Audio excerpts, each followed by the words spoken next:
প্রিয় শিক্ষার্থী, আসসালামু আলাইকুম। আশা করতেছি তোমরা প্রত্যেকে ভালো রয়েছো। তোমাদের প্রত্যেককে স্বাগত জানাচ্ছি আমাদের টেস্ট 2-এ। মূলত তোমরা জানো আমরা টপ সেরা কোশ্চেনগুলো 5-in-1 টেস্টের মাধ্যমে তোমাদের সামনে উপস্থাপন করতেছি। তো চলো আজকে কথা না বাড়িয়ে আমরা আমাদের যে টেস্টের যে কোশ্চেনগুলো আছে সেগুলো সলভ করে নিই। আমরা এখানে সবচেয়ে গুরুত্বপূর্ণ এবং টপ সেরা সেরা কোশ্চেনগুলো ইনক্লুড করতেছি। স্বাভাবিকভাবে এই প্রশ্নগুলো হুবহু তোমরা বিগত সালের কোশ্চেন ব্যাংকের সঙ্গেও অনেকটা একই ধাঁচের কোশ্চেন হিসেবে পাবা, মডিফাই করা অবস্থায় পাবা, আবার নতুন কোশ্চেন হিসেবে পাবা। ফলে দেখবা যে বিশ্ববিদ্যালয় ভর্তি পরীক্ষায় হুবহু কোশ্চেন পাচ্ছ এই কোশ্চেনগুলো থেকে। তো ইনশাল্লাহ তোমরা যদি ধারাবাহিকভাবে এই ক্লাসগুলো করো তোমাদের অনেকটাই উপকার হবে ইনশাল্লাহ। তো চলো আমরা প্রথম প্রশ্ন যেটা রয়েছে সেটা সমাধান করি। আজকে আমাদের প্রথম যে প্রশ্ন 6 নম্বর প্রশ্ন, আমরা এখানে টপ 500 প্রশ্ন একত্রিত করব। তো প্রথম প্রশ্নটাই ছিল যে ব্যক্তিগত বাধা দূরকরণে যাবতীয় ক্রয় বিক্রয়ের কাজকে বলা হয় মূলত বিনিময়। বিনিময়ের ইংরেজি হচ্ছে ট্রেড। আর এই বিনিময়টা শুধুমাত্র ক্রয় বিক্রয়ের সঙ্গে জড়িত, যেটা কিনা আমাদের পণ্যর মালিকানা হস্তান্তর করা হয়। তাহলে পণ্য একজনের আন্ডারে থাকে, যেটা কিনা বিক্রি করলে মালিকানাটা পরিবর্তন হয়ে যায়। আর শুধু এতটুকু কাজ, তাহলে ব্যক্তিগত বাধা মানে এক মালিকের কাছ থেকে পণ্যটা আরেক মালিকের কাছে চলে যাচ্ছে, একজনের জিনিস আরেক জায়গায় চলে যাচ্ছে। তো স্বাভাবিকভাবে এই ব্যক্তিগত বাধা দূরকরণের যাবতীয় ক্রয় বিক্রয় সংক্রান্ত কার্যক্রমকে মূলত বিনিময় বলবো।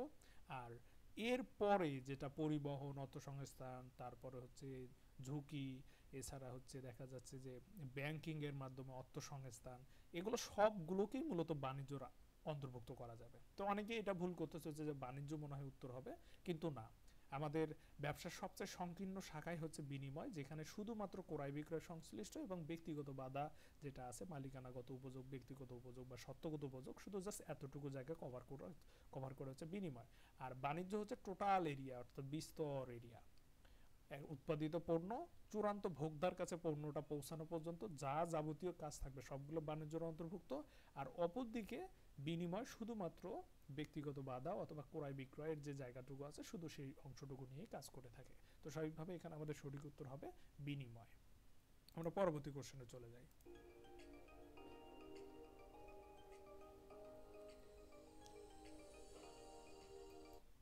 আমাদের পরবর্তী যে কোশ্চেনটা রয়েছে খুবই ইম্পর্টেন্ট একটা কোশ্চেন, যেটা মডিফাই করা হয়েছে এবং একইভাবে এই জায়গা থেকে অনেকভাবে কোশ্চেন আসতে পারে।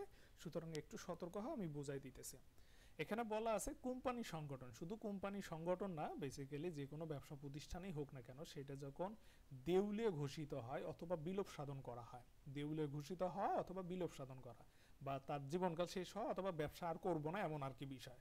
তো স্বাভাবিকভাবে কোম্পানি যদি দেউলিয়া হয় অথবা বিলোপ সাধন করা হয়, তাহলে সবার পরে কাদের পাওনা পরিশোধ করা হবে? সবার পরে। তো সবার পরে মূলত প্রবর্তকদের শেয়ার অথবা যারা মূলত কোম্পানির জন্মদাতা বিলম্বিত শেয়ার হোল্ডারদের দায় দেনাগুলো পরিশোধ করা হয়। তার পূর্বে মূলত সাধারণ শেয়ার হোল্ডারদের দায় দেনাগুলো পরিশোধ করা হয়ে থাকে, এবং তার পূর্বে দেখা যাচ্ছে যে অগ্রাধিকার শেয়ার হোল্ডারদের দায় দেনা পরিশোধ করা হয়, এবং সবার আগে মূলত পরিশোধ করা হয় হচ্ছে ঋণদাতা। আমাদের এই প্রশ্নটার সঠিক উত্তরটা দিয়ে দেই। এই প্রশ্নটা মডিফাই করা প্রশ্ন, যেটা প্রথমে বললাম।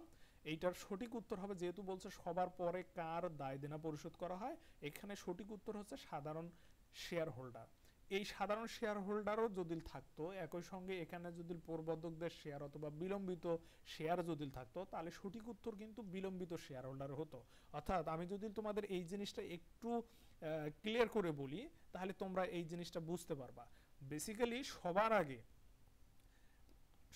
আগে যাদের পাওনা অথবা সবার আগে যাদেরকে মুনাফা বন্টন করা হয় তারা মূলত হচ্ছে ঋণদাতা, যারা প্রতিষ্ঠানে ঋণ দেয় বা পাওনাদার বা অর্থ সরবরাহকারী, ঠিক আছে, অথবা বন্ড হোল্ডার, তাদের মূলত দায় দেনা অথবা লভ্যাংশটা সবার আগে পরিশোধ করা হয়। এরপর মূলত পরিশোধ করতে হয় হলো অগ্রাধিকার শেয়ার হোল্ডারদের। এরপরে সিরিয়ালে আসবে অগ্রাধিকার শেয়ার হোল্ডার, অর্থাৎ আমাদের ঋণদাতার পর অগ্রাধিকার শেয়ার হোল্ডারদের লভ্যাংশ, মুনাফা বা পাওনা তারপর পরিশোধ করে দেওয়া হয়। এরপর মূলত আসতেছে হচ্ছে সাধারণ শেয়ার হোল্ডার। এই সাধারণ শেয়ার হোল্ডার এরপর আসবে। তো স্বাভাবিকভাবে বলবে যে কোম্পানির দেউলিয়া ঘোষিত হলে সবার পরে কাদের দেনা পরিশোধ করতে, এই ক্রমটা মাথায় রাখতে হবে। তো স্বাভাবিকভাবে সাধারণ শেয়ার হোল্ডার হবে তারপরে, এরপরও আরো স্টেপ আছে, সেটা হলো প্রবর্তকদের শেয়ার। প্রবর্তকদের শেয়ার অথবা বিলম্বিত শেয়ার নামে যেটা আমরা চিনি বা জানি, সেই বিলম্বিত শেয়ার হোল্ডার যারা মূলত যারা প্রতিষ্ঠানের জন্মদাতা, তাদের দায় দেনা বা তাদের কাছে সবার শেষে লভ্যাংশ বন্টন করা হয়। এখানে পাওনা পরিশোধের কথা বলছে, ঠিক একই জায়গায় এভাবে বলতো যে কোম্পানি সবার আগে কার নিকট বন্টনযোগ্য মুনাফাটা বন্টন করবে, তো তখন কিন্তু ঋণদাতা চলে আসবে আগে, এরপর আসবে অগ্রাধিকার শেয়ার হোল্ডার, এরপর আসবে সাধারণ শেয়ার, এরপর আসবে প্রবর্তকদের শেয়ার। সেম একই প্রশ্ন, কোম্পানি সবার শেষে বা সবার পরে কার নিকট তার লভ্যাংশ বন্টন করবে, অথবা মূলত হচ্ছে দেনা মূলত পরিশোধ করা হবে, অথবা মূলধন ফেরত দেওয়া হবে সবার শেষে কাকে, প্রবর্তকদের শেয়ার। তোমরা একটা বিষয় খেয়াল করো তো, কতগুলা কথা বলতেছে এখানে। এখানে বলছে পাওনা পরিশোধের বিষয়, এটা একটা বিষয়, মুনাফা বন্টনের বিষয় একটা আছে, মূলধন ফেরত প্রাপ্তির একটা বিষয় আছে। তাহলে দেখছো একই জায়গায় কতভাবে এই কোশ্চেনটা মডিফাই করতে পারে। তো সবার আগে কে, ঋণদাতা, তারপর কে অগ্রাধিকার শেয়ার, তারপর কে সাধারণ শেয়ার হোল্ডার, তারপর কে প্রবর্তকদের শেয়ার। তো সবার পরে সবার আগে, এই যে এখানে যে সঠিক ক্রমটা আমি দেখাই দিলাম, এই সঠিক ক্রমটা তোমাকে মাথায় রাখতে হবে। একই সঙ্গে পাওনা পরিশোধ, একই সঙ্গে বন্টনযোগ্য মুনাফা পরিশোধ, একই সঙ্গে লভ্যাংশ বিতরণ, একই সঙ্গে মুনাফা, একই সঙ্গে মূলধন প্রাপ্তি, যেটাই হোক না কেন সবকিছুতে এই সঠিক ক্রমটা তোমাদের একটু মাথায় রাখতে হবে। বিভিন্নভাবে বিগত সালেও এই জায়গা থেকে কোশ্চেন আসছিল, এখনো আসতে পারে। ঠিক আছে, ওকে, আমরা পরবর্তী কোশ্চেনে চলে যাই। আশা করি তোমরা এই কনসেপ্টটা ভালোভাবে ক্লিয়ার করতে পারছো।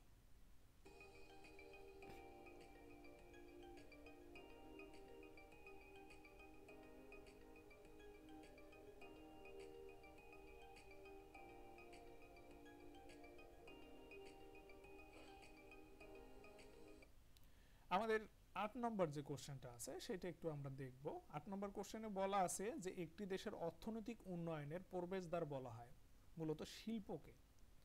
বেসিক্যালি অর্থনীতির প্রবেশদ্বার বলা হয় শিল্পকে, আর অর্থনীতির যে মানে চাকা সেটা সচল রাখে হলো বাণিজ্য, বা যেটাকে আমরা আসলে মূলত বলবো হচ্ছে বিক্রয় অথবা বিপণন।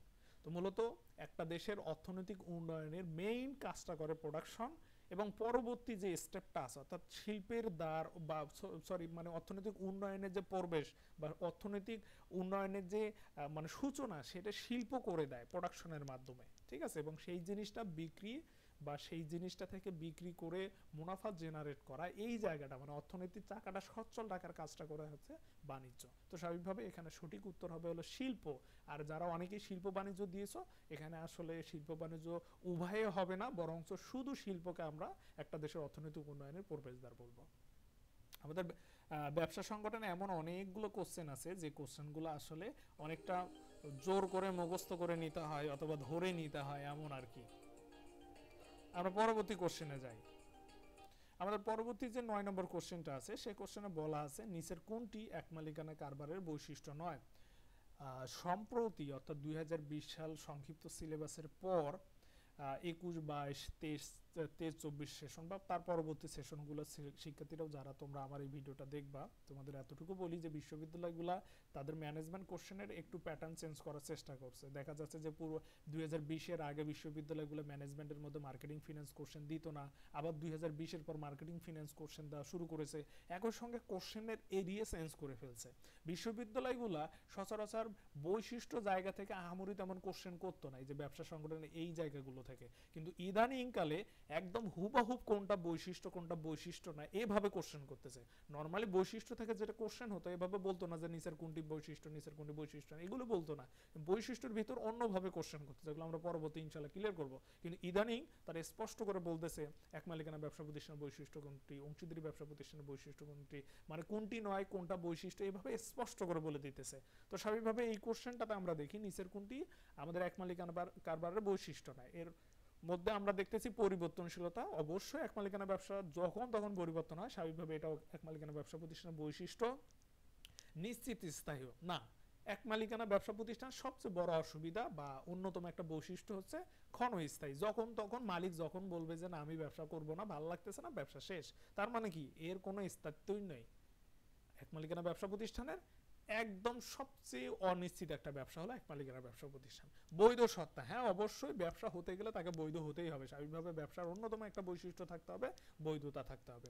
এবং আরেকটা অন্যতম বৈশিষ্ট্য আছে একক মুনাফা বন্টন। অবভিয়াসলি এক মালিকানা ব্যবসা প্রতিষ্ঠানে মালিক একজন, স্বাভাবিকভাবে ওই একাই সবকিছু করে, মুনাফাও একাই দেয়, ঝুঁকি একা বহন করে, এবং একই সঙ্গে দেখা যাচ্ছে মূলধনও একাই দেয়, মুনাফাও বন্টন করে, সবকিছু ওই একাই করে। সুতরাং এইটা আমাদের বৈশিষ্ট্য। তো আমাদের বৈশিষ্ট্য নয় কোনটি? একদম নিশ্চিত স্থায়িত্ব। তো স্বাভাবিকভাবে এই ধরনের কোশ্চেনগুলোতে আরও ভিন্ন ভিন্ন বৈশিষ্ট্যগুলো অ্যাটাচ করে নতুন করে কোশ্চেন তৈরি করতে পারে। আমি তোমাদের এতটুকু বলবো যে যেহেতু কোশ্চেনের প্যাটার্নগুলো চেঞ্জ হয়েছে বিশ্ববিদ্যালয় ভিত্তিক, স্বাভাবিকভাবে আমি বলবো প্রত্যেকটা ব্যবসার যে বৈশিষ্ট্য অংশটুকু আছে সেই অংশটাতে গুরুত্ব দেওয়া। যদিও তোমাদের একাডেমি বইগুলোতেই শুধু বৈশিষ্ট্যগুলো আইডেন্টিফাই করে দেওয়া আছে, ইউনিভার্সিটি রিলেটেড বইগুলোতে বৈশিষ্ট্যগুলো আইডেন্টিফাই করে কিন্তু দেওয়া নাই, যেটা আমরা বিজনেস ওয়ার্ল্ড বইতে কিন্তু আইডেন্টিফাই করে দেব। তো তোমাদের এতটুকু বলবো, বিগত সালে কোশ্চেন তোমাদের ভালোভাবে ইউটিলাইজ করতে হবে, বিশ্লেষণ করতে হবে, করে কোশ্চেনের ধাঁচ বুঝতে হবে। যদি ধাঁচ বুঝতে পারো তাহলে যা পড়াশোনা করতেছে সেগুলো তোমাদের কাজে আসবে ইনশাল্লাহ। আর অন্যথায় দেখবা পড়াশোনা ঠিকই করবা, কিন্তু বাস্তবতায় পরীক্ষায় ম্যানেজমেন্টে পাস করতে পারবে না। কারণ তোমরা খুব ভালোভাবে জানো জিএসটিতে 30-এ পাস, যেখানে ম্যানেজমেন্টে 35। তাহলে অ্যাটলিস্ট 30-এর মধ্যে 35-এর মধ্যে 30 পেয়ে তোমরা কিন্তু পাস করতে পারো জিএসটিতে, কিন্তু বাস্তবতায় তোমরা কিন্তু তা পারো না। আমরা পরবর্তী কোশ্চেনটাতে চলে আসি। আমাদের পরবর্তী কোশ্চেনটা হচ্ছে কোনটি কারবারের অপরিহার্য উপাদান নয়? কারবারের মৌলিক উপাদান, কারবারের হচ্ছে বৈশিষ্ট্য, এই ধরনের জায়গাগুলো থেকে কিন্তু ইদানিং কোশ্চেনের পরিমাণটা কিন্তু বাড়াই দিয়েছে। তো কারবার মানে ব্যবসা বোঝাচ্ছে, ব্যবসার অপরিহার্য উপাদানগুলোর মধ্যে আমরা দেখবো, হ্যাঁ ব্যবসা অবভিয়াসলি ব্যবসা বলতে উপযোগ সৃষ্টি করবে, ব্যবসার সঙ্গে অবশ্যই ঝুঁকি থাকতে হবে, এবং ব্যবসার সঙ্গে অবশ্যই কি থাকতে হবে? অনিশ্চয়তা থাকতে হবে, এবং অনিশ্চয়তা যে অংশটুকু পরিমাপ করা যায় তাকে মূলত ঝুঁকি বলা হয়। তাহলে যেখানে অনিশ্চয়তা নাই, যেখানে ক্ষতি হওয়ার সম্ভাবনা হয়, সেটাকে কিন্তু আমরা ব্যবসা বলবো না। তো স্বাভাবিকভাবে এখানে আমাদের ব্যবসা হতে গেলে অবশ্যই ব্যবসা উপযোগ সৃষ্টি করবে, মুনাফা অর্জন উদ্দেশ্য থাকবে, ঝুঁকি থাকতে হবে, অনিশ্চয়তা থাকতে হবে, সেটা বৈধ হতে হবে, সেটা কি হবে? লেনদেনের পৌনঃপুনিকতা থাকতে হবে। তোমরা দয়া করে ব্যবসার যে বৈশিষ্ট্য অংশটুকু আছে এই অংশটুকু একটু আরেকটু খেয়াল মানে ভালোভাবে আয়ত্ত করে নেওয়ার চেষ্টা করে, ওই জায়গাগুলো থেকে মূলত কোশ্চেন করা হয়। এখানে প্রতিযোগিতা, এই প্রতিযোগিতা আমাদের ব্যবসার অপরিহার্য উপাদান নয়। কারণ দেখবা নতুন তুমি একটা পণ্য উৎপাদন করছো, নতুন একটা তুমি পণ্য উৎপাদন করছো, স্বাভাবিকভাবে তোমার প্রতিযোগিতা বলতে কেউ থাকবে না, জিরো। তুমি নতুন একটা আইটেম তৈরি করলা যেটার কোনো কম্পিটিটর এখনো জন্ম নেয়নি, তার মানে কি এটাকে কি তুমি ব্যবসা বলবা না? যেমন প্রথম যখন বাষ্পীয় ইঞ্জিন আবিষ্কার হয়েছে তখন তো কেউ বাষ্পীয় ইঞ্জিন ছিল না, কিন্তু যিনি বাষ্পীয় ইঞ্জিন আবিষ্কার করছে উনি তো তাহলে এককভাবে ব্যবসা করছে, ওনার তো প্রতিযোগিতা ছিল না, পরবর্তীতে আসছে, কিন্তু তার ওই জিনিসটাকেও তো আমরা ব্যবসা হিসেবে পরিগণিত করছি। বিষয়টাই হচ্ছে এমন। তো স্বাভাবিকভাবে একটা কারবারের অপরিহার্য উপাদানের অংশ হবে না হচ্ছে প্রতিযোগিতা। আমরা পরবর্তী কোশ্চেনটাতে যাই। তোমাদের ব্যবসা সংগঠনের এই কোশ্চেনগুলো একটু সেন্স দিয়ে সমাধান করার চেষ্টা করতে হবে ইনশাল্লাহ। ও আমাদের 10 নম্বর পর্যন্ত কোশ্চেন ছিল, যেহেতু আমরা 5-in-1 টেস্টে সলভ করতেছি। ইনশাল্লাহ পরবর্তীতে আমরা 11 থেকে 15 পর্যন্ত কোশ্চেন সলভ করব। আশা করব তোমাদের এই ক্লাসগুলো ভালো লাগতেছে। আর স্বাভাবিকভাবে আমরা মূলত এই কোশ্চেনগুলো নিয়ে আসতেছি অথবা কোশ্চেনগুলো বানাচ্ছি মূলত আমাদের বিজনেস ওয়ার্ল্ড বইটা থেকে, যেটা কিনা 2024 সালে যারা ব্যাচ আছে তোমরা হাতে পাবে ইনশাল্লাহ সবার আগেই। আর অপরদিকে টিউটোরিয়াল সিরিজ, যেটা কিনা 120টা সাজেশন, এই বই থেকেই অধিকাংশ কোশ্চেন তোমরা প্রত্যেকটা ইউনিভার্সিটিতে কমন পাবা, একদম হুবহু, মিনিমাম 70% এবং সর্বোচ্চ 100%। আর আমাদের টিউটোরিয়াল সিরিজের ক্লাসগুলো হবে স্বাভাবিকভাবে পূর্ববর্তী বা যারা হচ্ছে এখন আসো কারেন্ট স্টুডেন্ট আসো, পরবর্তীতে অনেক স্টুডেন্ট এই ক্লাসগুলো দেখবা বা ক্লাসগুলো থেকে উপকৃত হবা। তোমাদের এতটুকু বলবো যে তোমাদের 24 সালের পর আমাদের ওয়ার্ল্ড সিরিজের বইগুলো তোমরা অ্যাভেলেবেল পাবা। একই সঙ্গে টিউটোরিয়াল সিরিজ তো 2023 সাল থেকে অ্যাভেলেবেল আছে, 20 সাল থেকে বেসিক্যালি অ্যাভেলেবেল আছে, 2023-এও আছে। তোমরা যারা অর্ডার করতেছো অর্ডার করতে পারবা। আর প্রত্যেকটা বইয়ের ওপর আমরা মূলত লাইভ ক্লাস নেব, সেই লাইভ ক্লাসগুলো আমাদের ইউটিউব চ্যানেলেই থাকতেছে, দয়া করে সেই ক্লাসগুলো দেখবা এবং উপকৃত হবা। স্পেশালি টিউটোরিয়াল সিরিজের 100 পেজের যে ক্লাসগুলো থাকবে সেই ক্লাসগুলোতে সর্বোচ্চ গুরুত্ব দিয়ে করার চেষ্টা করবা, এবং সেই জায়গাগুলো থেকে যে দিক নির্দেশনাগুলো পাবা সেগুলো মানার চেষ্টা করবা ইনশাল্লাহ। সবাই ভালো থাকবা, সুস্থ থাকবা, আল্লাহ হাফেজ।